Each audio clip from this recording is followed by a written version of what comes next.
What if we retired at 65 instead What of if 67? one of us needs long-term care in our 60s? What if we downsize our home now instead of waiting? Well, Brooke Thomas, Steve Goldstein, here we are kicking off the new Thomas Gold podcast series that we're calling the What If Show, a podcast designed to help financial advisors answer the what ifs for your clients' financial plans. It's an honor to be here with both of you. This is really exciting stuff. I got to say one thing. I don't think we could find a better person to help us kick this off. I got to tell you, Mike, we appreciate you being here. We do. Yeah, we do appreciate you being here, and we appreciate and are excited to enter into this. Yeah, it's exciting stuff. I've got this, obviously, for what I do for a living. I have a firm belief that every company should have a podcast series. They have something. They're putting out rich video and regularly produced content for their clients. And you guys have been no slouch in that manner. So we're really excited to kick off this new endeavor. Now, quick little note for the audience. Why the What If Show? We decided to call it the What If Show because it appears to be a driving ethos of Thomas Gold Solutions. I mean, you and I, Steve, recorded a podcast episode for Morningstar by all accounts. And one of the things that came across, you kept on saying, we help clients answer a lot of what ifs. I'm like, well, that's a fantastic name for this show. So, and as a bonus, what if is going to look fantastic on the merch that we'll eventually have t-shirts, hats, so you heard it here first. It's funny, Mike, though, historically too, just a little background here. So Chuck Cravens was the original creator of Retirement Analyzer, and he was the what if guy. That is literally what RA was built on. He felt a lot of pride that he could go into appointments and he could answer, all of the client what if questions at the click of a button. And that's seriously what this program was built off of. And if you think about that, that's all clients do is they want to know, what if this, what do they average, Brooke? How many what if questions you think in an appointment? There's got to be at least 10 to 15. What if this happens? What if that happens? And you really can't blame them. They just want to know. And what if is great. I love the name. I love it too. It's so funny. You think about your financial life and there's all these different levers, right? There's, income, there's, savings, there's investing, there's, when are you going to start consuming this content and so forth? And as you said, Steve, every single one of those has a what if lever. What if we retire a little bit early? What if we, work a little longer so we can live here and all this type of stuff. So there's so much goes into it. So I think we're gonna have a lot of fun with all the what ifs we cover on this show. Now, one of the things we like to do on the first episode of a show is really introduce the company and the hosts of the show to the world, right? So I thought a good way to kick it off today would be give people a little bit of behind the scenes of the origin story of Thomas Gold, because I don't think everybody knows. Look, you got 6,000 plus users on the platform and growing, but not all of them have heard the story of how did Thomas Gold come to be? Okay, well, that means I have to go first. So I've been here the longest, dates myself, but that's okay. As I mentioned, Chuck Cravens, he was a producer and he worked in the state of Idaho. He worked by himself and he literally started creating this program on spreadsheets. And again, it was something that he could walk into these appointments. He could answer the what if questions. This is 30 plus years ago. So it was before technology was really a thing. And it just worked, and it worked really well for him. He was Allianz Life's #1 producer back when they did these Allianz perks. He actually bought his daughter a BMW with his perk bucks. So he did big things, needless to say, and it got the industry's attention. So he took his platform and he went to Advisors Excel, and they wanted to know how is this one little guy in the state of Idaho doing these massive numbers? And so he started packaging it up. He programmed it. And, thankfully for me and dumb luck, whatever you want to call it, I was his first person that he brought on board to really test this model. So I was 23 years old, fresh out of college, absolutely zero sales experience. And I had been interviewing, with other companies, but it wasn't attractive to me to try to work my way up the corporate ladder. So Chuck offered me, commission based. If I went out and killed it, I could, do big things. So he turned me loose with the software, and using his model and his platform, I was able in my first year in the industry to earn over 150,000 in commissions. And like I said, this has been a long time ago.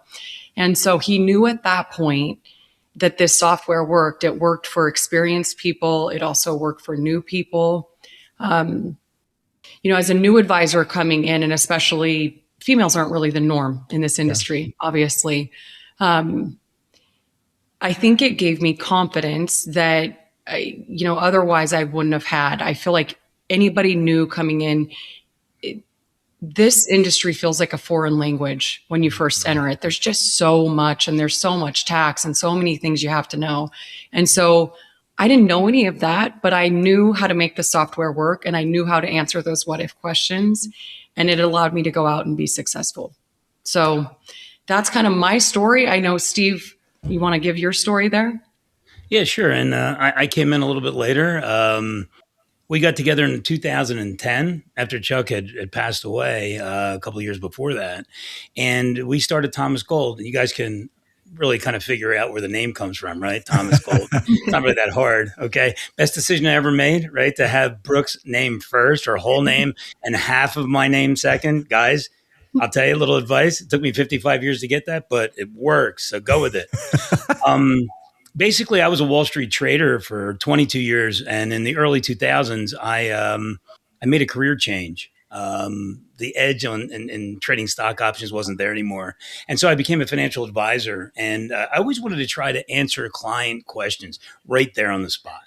I didn't want to get back to him next Tuesday with something. It just takes too long. And so what I did was I found this program called Retirement Analyzer. And I started to look at it, and it really didn't take me that long at all to get acclimated to it. It was terrific, and it was very logically written, intuitive. And I'll let you in on a little story here. This is one of my favorite parts. The first time I met Brooke, okay, she was actually doing a webinar for this Retirement Analyzer software that we were using. I worked at an FMO for a little while once I became an advisor, and we bought the software for our top 100 users. And I was in charge of actually taking it out and making sure they knew how to use it. So I was close with Brooke. We were back and forth, going with the calculation. I think it was kind of what we call a PITA, or pain in the butt. I'll just leave it that way. And but I would call in and say, well, what about this calculation? What about that calculation? Tell me where it comes from. That kind of stuff. And we got it done though. We had a relationship there. I introduced her the first time by reading off of a page. Like I was so worried about public speaking. I just had to read this whole thing about this Brooke then Haberly person who was actually going to do the webinar. And boy, she killed it in that webinar, but I introduced her, and who knows, down the road, like who would have thought, right? Now we're together and we're founders. So that's cool. But yeah, it was a long road. I think the one thing that I love about it is it actually makes you feel comfortable in the appointment. That's what I found. I was still new to the industry. There's all these moving parts, and I had to learn it quick. And Retirement Analyzer was there with me, and I could lean on it. And it's a track to run on. And it didn't take long. And I got to tell you, that was my favorite thing, because now I felt like I was providing value because I could answer those questions right there on the spot with that software. I absolutely love that story. And it's so funny. I love your choice of words there, Steve. It made you feel comfortable, right? And then I think by extension, made you feel confident, right? And that's half the battle. You wanted to be able to answer questions for your clients. You want those what if questions, right? And too often, we're all in a situation at some point in time where like you're sitting there across the table from a client, a prospect, or whatever, and you're like, oh no, I don't know the answer to this, or what comes next, right? And you're wishing you knew where to go next. So it's wonderful that you are kind of got your indoctrination into the solution by kind of eating your own dog food, if you will. Like you were a user before you became Exactly. an owner of the company. It's pretty exciting stuff. Yeah. Well, and I do think that's what gives us a really different feel, not only from the software side of things, but from the customer service side of things, is because Steve and I have been advisors. We know what you're going through, and we're not ever going to be the tech company that doesn't answer the phone and that creates these platforms that are so complicated you could never explain them to a client. So hopefully it gives us an edge there. I love it. I love it.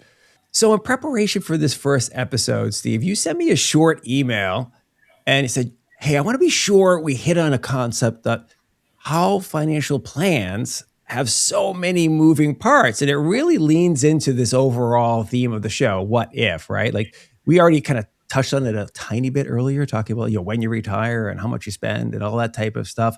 But I want to dive into it a little deeper. What are the core levers of a financial plan, and why is Retirement Analyzer such a powerful tool for helping financial advisors work through with their clients and help them navigate all the complexity of this financial planning life? Well, I'll tell you, there's a lot. Okay, I mean, you can start with income. Okay, so income, how long, what do you make, and how long are you going to work your job, and when do you want to retire? Now, what if I told you that a lot of people out there can't retire when they want to? Mm. And what would you think right away? Mike, let me interview you for a second. So what would you think right away, though? If I said to you, there are many people out there that can't retire when they want to, what's the first thing that comes through your mind? Is either they don't have enough money or they have no Exactly. plan to continue making money. Okay, so we can look at that, obviously, but what if they don't even have enough health to get to 65? See, people don't think about that. What if they have to stop at 62? And what does it look like? So that's income. There's social security benefits. There's pensions. Yeah. I mean, Brooke, we have assets. I mean, rates of return, inflation, social security, COLAs, again, health, just like you said. And there's so many moving parts that I don't think there's an individual out in the world that could actually take these and make sense. They might be able to make sense of them to themselves, but good luck trying to convey that to the clients. So what we do in RA is actually take all of these moving parts. It's complicated as anything. Right? We put it together in a software program and we help users present it logical and simple. That's really what we do. But there are a lot of them, though. I think you agree, Brooke, or no? Yeah, absolutely. And I know a lot of advisors cringe when we talk about budgets and expense plans. And I think, back when 20 years ago, Chuck and I initially built that in, and advisors freaked out. They didn't want to do it. It was too much. Well, so we took it back out, and here we are, where it's really the cornerstone of all of financial planning. So I would encourage every advisor, take the time, do the budget. It might take a client an entire month to get their finances in order, but that's going to be the best exercise that you ever put them through. And in RA, there's expense plans that you can email right out. They can pop in the data, they can click send it to you, and it's going to jump right back into your advisor's version. So we've tried to kind of streamline those processes to make it easier for you guys. One thing too, Mike, just quickly though. Here's how we train though. And we tell advisors to talk to their clients like this. If you can't tell us how fast the money is leaving these accounts or this plan, how are we supposed to plan for you? And that kind of gets them into, hey, let me spend the time to do my monthly expense plan and break out all the parts of what I spend $10,000 a month. What makes it up? And clients, when they see that, let me tell you this one thing. Maybe this is a good takeaway for this show. If I told you that somebody could spend $10,000 and using a 3% inflation rate in a plan, or they could spend $11,000 and itemize and have a better outcome. They could spend more money after doing the work than if they didn't do the work. And that's kind of what gets clients motivated. Everybody wants to spend money, right? Okay. Yeah. So let me take the time to do this. And just like Brooke said, send it out. It's electronic, fill it out. We upload it to the scenario. So make it pretty easy, It is funny. It's one of the things you hear across the industry from advisors and from firms at large is an engaged client is a good client, right? A client who's asking lots of questions, who it understands what's happening in their financial plan, isn't just getting it presented to them, is a really good client. And that's what I'm hearing from you is like, this is a tool and a process for having better engagement with your client, right? Like, hey, I need to talk to you about your budget. I need to talk to you about, you and I had a conversation a while back in which you mentioned that you had a client who was spending something like $3,000 a month on wine. Yes. Yeah. And that's what's interesting. We make, or at least we did. Steve and I don't have time to do tons of personal production anymore, but the process for Retirement Analyzer is the same, regardless of whether you're working with a teacher or a doctor. I mean, it's a repeatable sales process. And so the nice thing is, if you've got a guy with a $3,000 a month wine budget, plug it in. And interestingly enough, some of the people with the most money are the ones that run out the fastest. Interesting. Yeah. It's because they're used to spending it, right? They haven't thought that there might ever be a constraint on their money. We all hear about the famous athlete or the famous actor or whatever who's like, how the heck is Nicolas Cage broke? as an example. That was a Yeah, famous one. exactly So- right. Right. Let's do another national treasure, right? Yeah. Let me say this though, okay? They might hem and haw, and this is our experience with this, right? So clients, they might hem and haw about doing the extra work, but when they are done, a lot of times they'll come up to you and say, "This is the best financial exercise I've ever done for myself. Thank you." So it requires to be a little firm Yeah. as the advisor. You really should. You have to require it, and those who require it are the big time advisors. You know. It's awesome. Now, one of the core values of working with Retirement Analyzer and the Thomas Gold team is the fact that you're a high touch company. And it comes through in a lot of ways. Obviously, we're producing the show as one mechanism of doing that. We want you to see the faces and hear the stories and get a feel for the personality of the people behind the curtain, if you will. But one of the things that like surprised me was you're a tech company that actually answers the phone, right? Like, like people can actually call and hear from you and get their questions answered. And you have a whole bunch of other platforms, if you will, or mediums in which you're engaging with the Retirement Analyzer user base. So walk me through that. Well, first of all, why is this approach like so important? What's the origin story of it, if you will? And then how does it work? Because as you said, I think having those conversations with the end client, the advisor, is also important for you to be having those conversations with the advisors who are doing the work. Absolutely. I mentioned this in the beginning, but the customer service piece, Steve and I, we literally pride ourselves on this. It's not always been that way. In fact, we went through a phase like most tech companies. It's been a long time ago, but 20 years ago where we didn't answer the phone. And I tell you what, being on the other end of it, on the advisor side, if you're getting ready and prepping for an appointment and you have a question on a number, or maybe you can't even get the file to open, there is nothing more frustrating than not having an answer and that stress of trying to be ready and you're not ready. And so Steve and I just made a decision back when we bought the company that was going to be our thing. In fact, I know we develop financial planning software, but really, I think if you ask both of us, we do more training than anything, just financial training, concept training, more than, here's the keystrokes and here's how you enter data. We really don't do a lot of that. It's full concept, everything type of training. So again, I promise you, we're going to always answer the phone. It's not going to be about the product, or it's not going to be how much money an insurance company paid us to push a product. That's just not how we operate. One thing I'll add too is, you know what they get? It's almost like a feeling like the users get that, hey, we're in the trenches with them. We're down here in the trenches with you. We're helping you out. We're your team. And they are really surprised, right, Brooke? Still, I mean, occasionally, okay, on a holiday when some of our staff is gone, Brooke and I will pick up a phone, and you guys, the reaction we get is like, whoa, whoa, whoa, who's this? I know that voice from recordings, or you're a founder. What are you doing answering the phone? That kind of stuff. But I get a kick out of it. I love helping people. There's nothing like them calling us or coming back and giving us a testimonial or something saying they closed a case for $600,000 or $700,000. I love that. It just warms my heart. So. Well, and I got to tell you, if you guys are new to Thomas Gold, I would encourage you to call in. In fact, we had a guy at a boot camp one time. We're in a live boot camp. We're saying we answer the phone, and the guy sitting in the audience, he dials our number and he literally stands up and says, they really do answer the phone, and it's a customer service team. That was good. I love it. Yes. Yeah. Perfect. So that really does happen. And I tell you what, call us.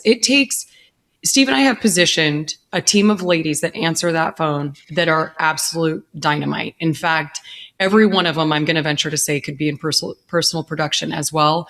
They know tax. Yep. They know RMDs. They know all the things. And so, again, they can help you from here's what your data entry should be, but they can also help you explain the numbers. So give us a call. Don't stress and try to figure it out on your own.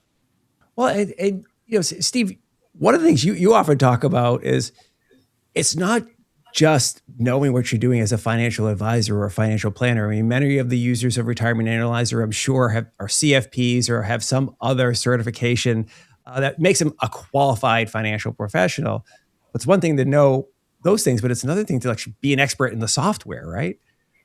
It takes a while. It does. Now they have the basic structure of a plan, but you don't know where things are. You don't know what buttons to click and things like that. So, I mean, I equate it to a story that I tell. This is interesting. I love this. everybody wants the new shiny object, the new software program. They want to go out and they want to get it. So they run through the download process. They're all excited. They click, and then all of a sudden the icon appears on their desktop. Then you know what happens? They click the icon, and then boom, all the wind comes out of the sails. There's nothing there. What do you do? I just have to ask you, what do you do? Okay, if there's nobody helping you, and what do you click next? What do you do? There's a big disconnect right from that moment. So what we do at RA and Thomas Gold is we actually hold hands. We're there and we help you through that. And trust me when I say this, I know exactly what you're thinking when you click that icon for the first time. Trust me. Brooke and I have been through it, I don't know how many times. We get all kinds of questions over the last 16 years. I mean, there's some crazy ones, but what we do is we actually help you get acclimated. And I think we have it down to about 2 to 3 or 4 times through the software. You do it on yourself the first time, just do your own analysis, and you start to feel comfortable after 2 or 3 or 4 times through. That's it. And you start to understand it, because the good thing about it is you're doing the same things over and over again. You got income, you got assets, you got expenses. Then you have pre-retirement and retirement to see if they run out of money or not. Okay. That's basically the same. There are nuances, obviously. There's all kinds of different things, but the structure is the same. Once you have that down, you're doing it over and over again. And that's on purpose. And now you're an expert at it. And you should be able to answer, down the road, you should be able to answer any possible question that comes in from right field within a couple of keystrokes once you get it. But it's very, very easy to pick up. I just wanted to stress that. Well, and I can't stress enough too that when you guys are brand new opening the software, I know Steve mentioned, but run the program on yourself. You're more familiar with your own numbers. You're going to notice, if data entry or something is wrong a lot quicker if it's your own stuff. And Brooke, you know what? I have to tell you, you pay attention when they're your numbers. Okay. You don't pay as much attention when they're not. I'll say that. Okay. I'm done. That's great. It's fun. What I love about this, that description of like what it's like downloading a new piece of software or a new app on your phone or whatever is so like relatable. We've all actually literally gone through that. You're super stoked. You can't wait to use a new thing. You're like, now what?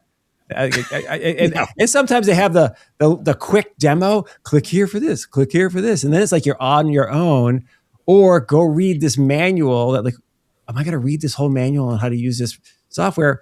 Like, I'm old enough to remember, wicked old, right? As they say, old enough to remember, like when you worked in a company, what would happen when you had a new piece of software?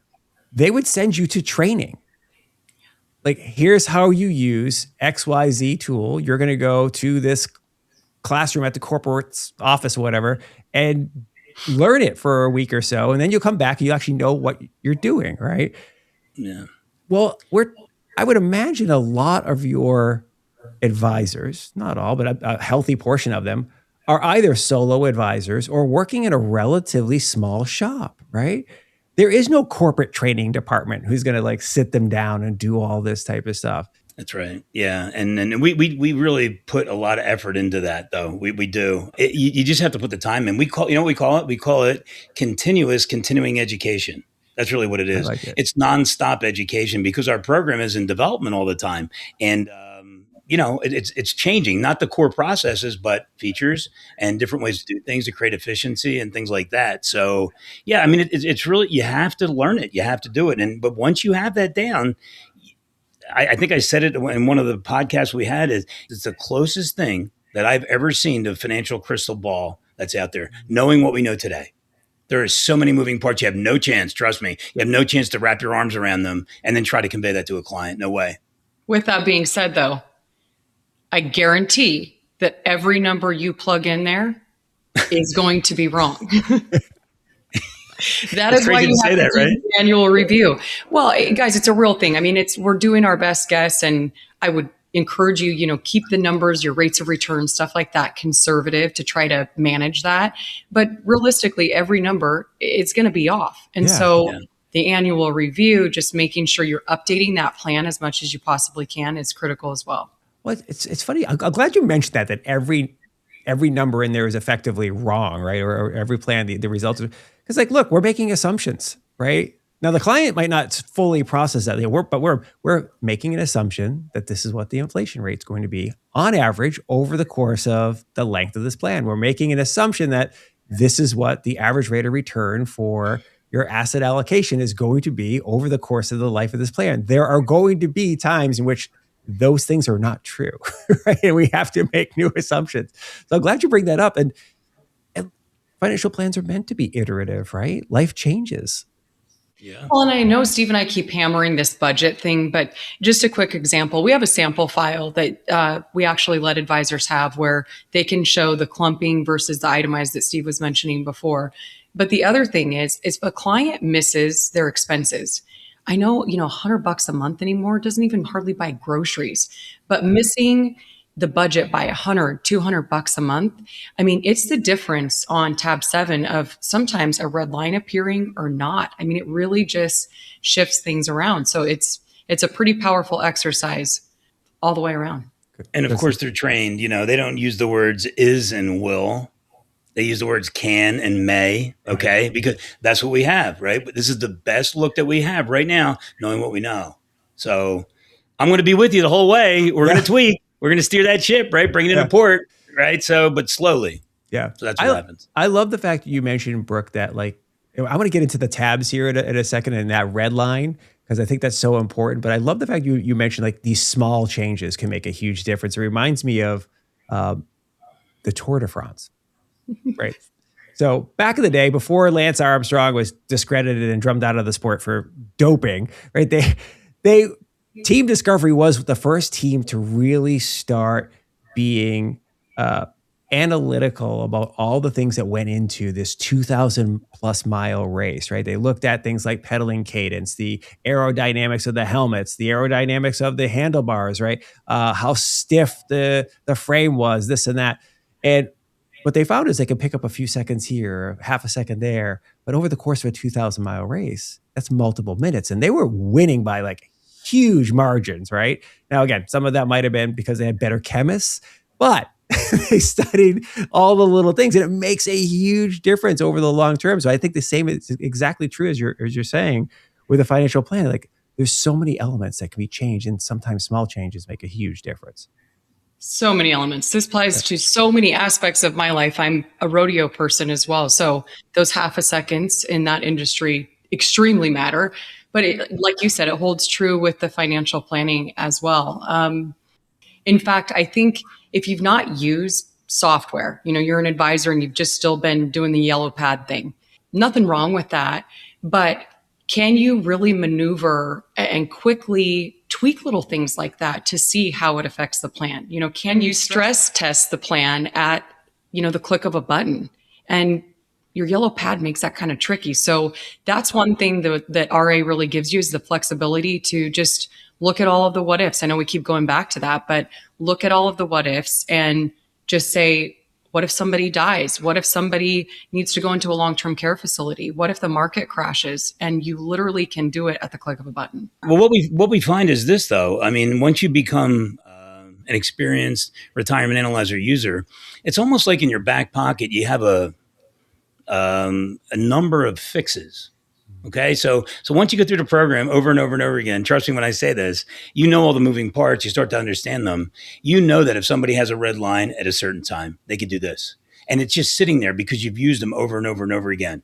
And that's why it's so good because, the experienced users, they have fun at the appointments. It's almost like, I know it sounds weird. It's like a video game, sort of. They need to alleviate the red line. They have fun with the clients. The clients actually come up with a good analysis because they're going to work 2 extra years or whatever. Then they want to go shopping and buy that boat because they're working 2 extra years. You see, so this is the kind of stuff that you can have a good time with them and you're helping them feel better, feel secure, So, well, and we do live in, an age where everybody wants to do it themselves. And so Steve and I are fully aware of that. We created a client portal where you guys can go in and you can give them access. If they want to pull up that plan and plug in their own data and look at what happens if I buy the boat or what happens if I go on an extra vacation, they can do all of that on their own as well, which is really cool. That's awesome.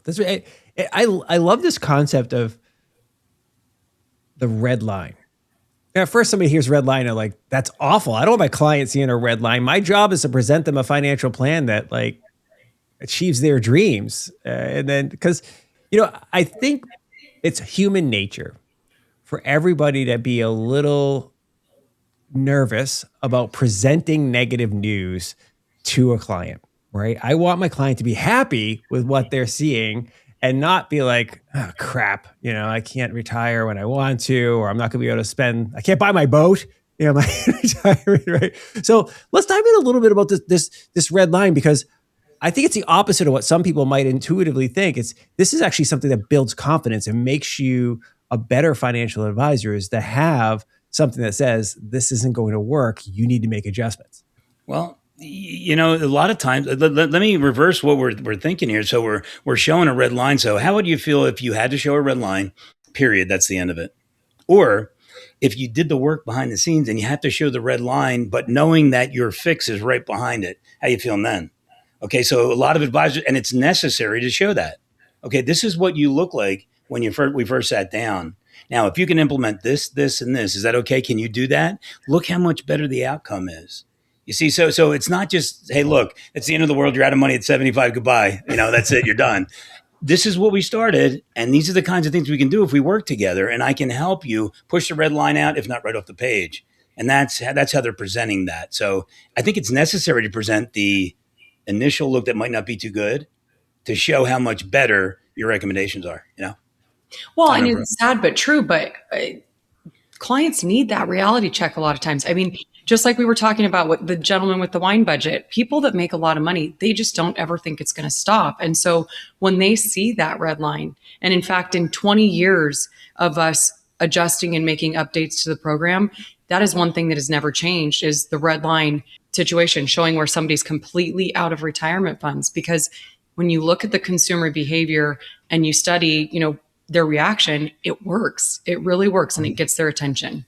Yeah, and the earlier that there's a red line, the better, right? Like, it's like, oh, great, I have time to make adjustments. I don't so show me the red line when I'm out of money doesn't help me. That's exactly right. Like if you can catch it early, that's better. If you think about it, yeah. If you have a red line and you show somebody that when they're 70, I mean, there's really not too much. What are they going to go back to work, and what are they going to do? So that what they have to do is they have to cut their expenses a lot of times and live on what they have coming in. Maybe it's Social Security and pension, possibly, and some other things. But that's going to have to be a cut there later in life. So if we can get it early. I mean, in their 30s, you got to see what we can do with people in their 30s. I mean, if they just do the right thing, they could have millions, right? But, 55, 60, 65, we specialize in that area for the most part, and we can tweak and have enough time to do things. It's great. So a lot of latitude there. Yep.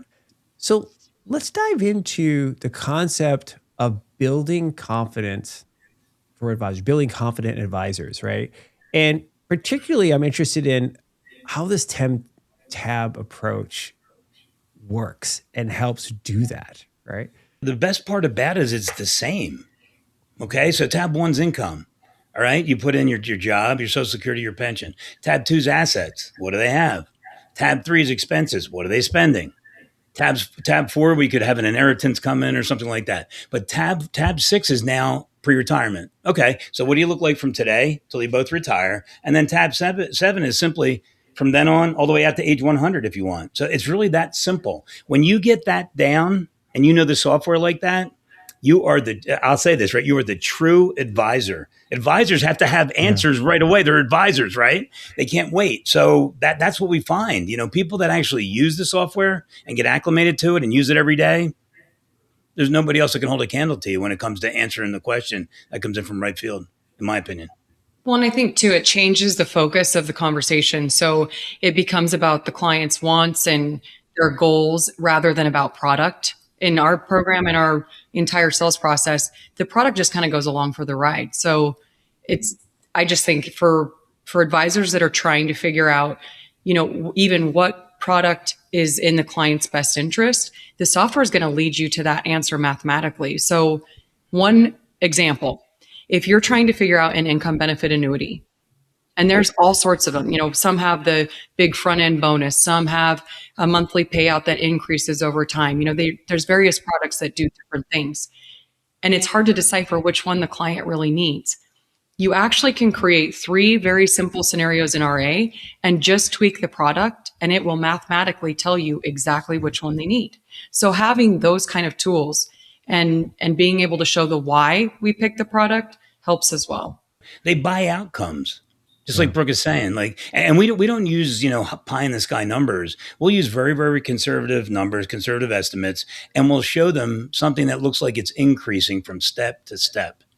And people call in and they'll say, well, how do I know if that strategy, we should do that with the client? Well, you would know if your numbers are increasing. Okay. If they're going lower, I probably wouldn't show that strategy. Right. So, but once you do that though, that Brooke's exactly right. The emphasis comes off a product and really the emphasis is on outcome.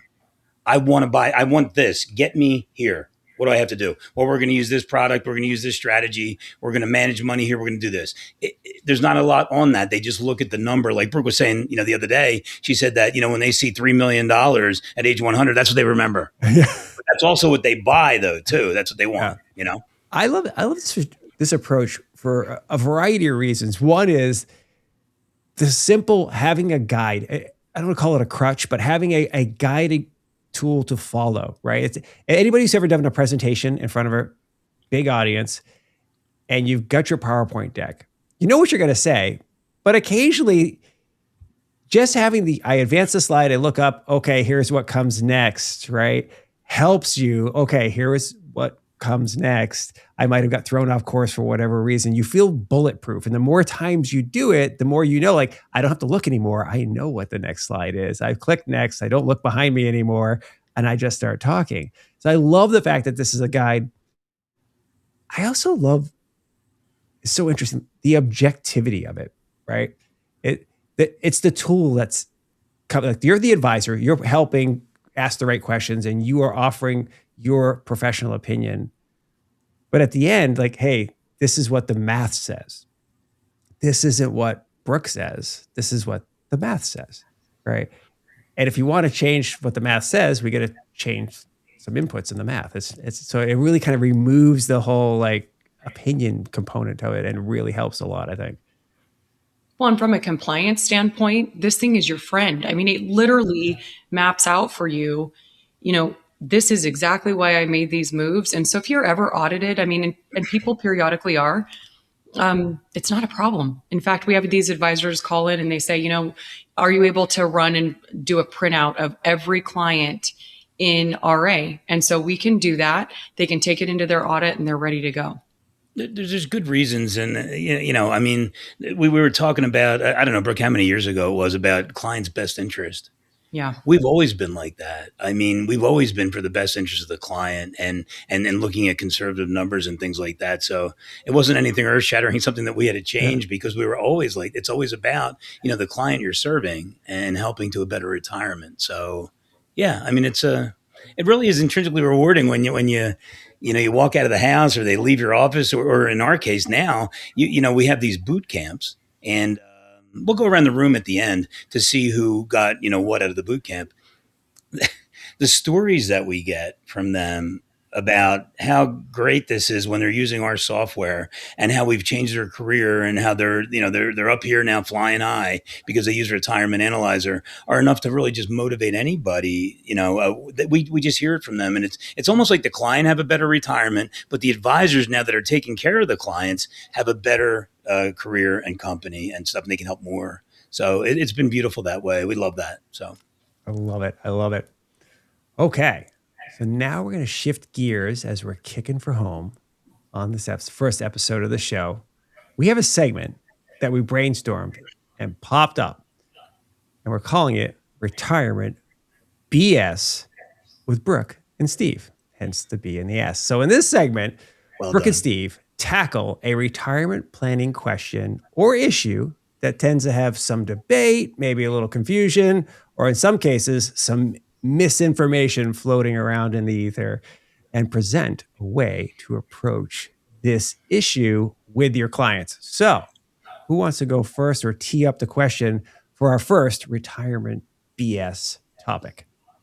I can tee up the question. So how many times have you walked into an appointment and you sit down with the client and their primary goal is to pay off their mortgage? They want to take a huge chunk of money out of their investments and give it to the mortgage company.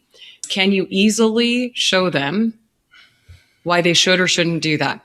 And some things to think about with that. Okay. So the question is whether to pay the home off or not. Now, there's a couple things, okay? Peace of mind. You put your head on the pillow, you feel like you own the whole thing. That's great. Or you can actually leave the money invested and then just continue with the mortgage and let it just play out and pay the house off when it's done. There's a bunch of things to look at here, though, but I'll change this up a little bit. What about paying off your 401k? Now, think about that for a second, okay? So you can pay your house off, which is going nowhere, okay? You got that 2.6% rate. You're in great shape, right? You're going to be fine. You get a deduction off of that, and that's great. Or you could pay the taxes on your 401k and own all of that. Now, what about that? Now, that's one where, it actually could go against you because if they raise tax rates, you could lose some of that 401k. So I think that, the people who want to pay their house off, that's fine. What we find is they pay their house off. Then all of a sudden, 5 years later, they're looking for money out of the house because they have long-term care needs or something like that. But from a mathematical standpoint, okay, just look at that. We have calculators in our software that you can go through and you can show them. But if you have a low rate mortgage with deduction, sometimes it might be better just to look at paying some other things off or to keeping that liquidity in case you need it. So I think the BS, number one BS for the first time is that take your time. Okay. If you think you want to pay your mortgage off before rushing in, talk to your retirement analyzer advisor. Well, and the RA advisor, run 2 scenarios. Pay the mortgage off in one, leave the money in the investment in the other, and then let the math tell the story. I love it. That's fantastic. This is a great first edition of the Retirement BS segment with Brooke and Steve. I love it. This is great. These are going to be fun. I'm actually going to enjoy the heck out of these. I love this. Okay, so now we'll bring it on home. So at the end of every episode that I host or produce, I typically like to ask the audience to let me know if they have any questions or suggestions for topics or guests for future episodes. It's kind of a way of sowing the seeds for engagement with the audience. And since this is our very first episode of the What If Show, I thought we could prime the pump a bit by having each of you share a conversation starter or question for the audience, something that you'd like to hear their thoughts on, and we'll make sure we cover it in a future episode. So, Brooke, you want to tip us off? Okay, so what I would want to know is, for an advisor, we have brought in guest speakers periodically, whether we've brought in, SSA experts, we've had HECM experts. Is there one of those in particular you would like us to see or feature on the podcast? Or is there a particular concept? So I can tell you the power line, the most received calls are all around Roth conversion, typically, or max funded life insurance. Is that something that would interest you? I would say, are you interested in panels of your colleagues or users that do exactly what you do with the software? Maybe expert users of the software or whatever that we can actually bring on and we can talk with and discuss and you can ask questions of. So I think it's like a panel kind of deal. That's helpful. A lot of people like that. So let us know. Great. So what we'll do when we send this episode out to the world, we will make sure we have those questions in there and see if we can get their feedback.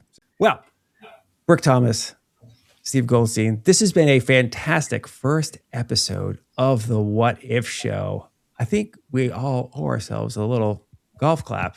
Great stuff. So thank you very much for both of you for being such wonderful hosts. This is awesome. Thanks for helping us kick it off. Appreciate it. Thanks, Mike.